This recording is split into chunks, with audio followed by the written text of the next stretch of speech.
মাত্র 2টি মাস তারেক রহমানের নেতৃত্বে আমরা এগিয়ে যাচ্ছি। একজন ক্ষমতাধর প্রধানমন্ত্রীর সামনে বক্তব্য দিয়েছি। বক্তব্য দিতে অনেক সময় ভয়ে আমাদেরকে বক্তব্য দিতে হতো। এই পার্লামেন্টে আমাদেরকে আঙ্গুল দিয়ে, আমাদেরকে টার্গেট করে থ্রেট পর্যন্ত করা হতো। প্রেসিডেন্ট জিয়াউর রহমান মাত্র 3.5 বছর দেশ শাসন করেছিলেন। তার তীক্ষ্ণ দৃষ্টি, তার দূরদর্শিতা, ওনারই জ্যেষ্ঠ সন্তান জনাব তারেক রহমান অনুসরণ করছেন বেগম খালেদা জিয়ার নেতৃত্বকে।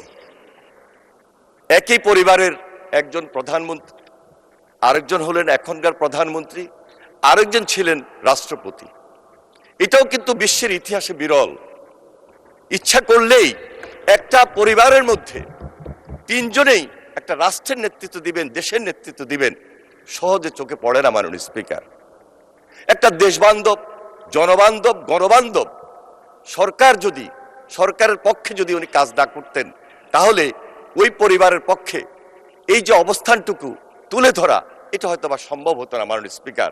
কিন্তু ওই পরিবারের মধ্যে যে একটা নেতৃত্ব সুলভ, সেটি আজকে প্রকাশ পেয়েছে তাদের পারিবারিক ধারাবাহিকতার মধ্য দিয়ে। মাননীয় স্পিকার, আমি 9ম জাতীয় সংসদে ওই আসনটিতে ছিলাম। বিরোধী দল আজকে যেখানে বসছেন সেখানেই ছিলাম। একজন ক্ষমতাধর প্রধানমন্ত্রীর সামনে বক্তব্য দিয়েছি। বক্তব্য দিতে অনেক সময় ভয়ে আমাদেরকে বক্তব্য দিতে হতো। এই পার্লামেন্টে আমাদেরকে আঙ্গুল দিয়ে, আমাদেরকে টার্গেট করে থ্রেট পর্যন্ত করা হতো। তারপরেও বক্তব্য রেখেছি সেদিন মাননীয় স্পিকার। বক্তব্য রেখেছিলাম, এই অচল বাংলাদেশ সচল হবে, এই দুঃশাসনের বাংলাদেশ সুশাসনে পরিণত হবে যেদিন তারেক রহমান আসবে। মাননীয় স্পিকার, এই কথাটি বলেছিলাম সেদিন, তাই হয়েছে। আজকে মাত্র 2টি মাস তারেক রহমানের নেতৃত্বে আমরা এগিয়ে যাচ্ছি।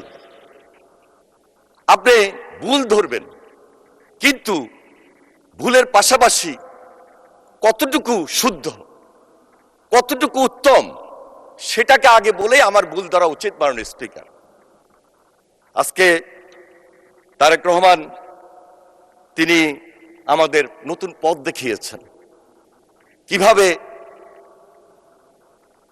ফ্যামিলি কার্ড, কিভাবে কৃষি কার্ড, কিভাবে এই যে পিতার মতো একটা জনপ্রিয় কর্মসূচি, খাল খনন কর্মসূচি নিয়ে আসতে হয় এবং 60 দিনে 60টা কর্মসূচি নিয়ে জনগণের পাশে দাঁড়াতে হয়। পজিটিভ রাজনীতি কিভাবে করতে হয়, ওই যে পিতার মতো তীক্ষ্ণ দৃষ্টি এবং দূরদর্শিতা নিয়েই কিন্তু তিনি এগিয়ে যাচ্ছেন মাননীয় স্পিকার।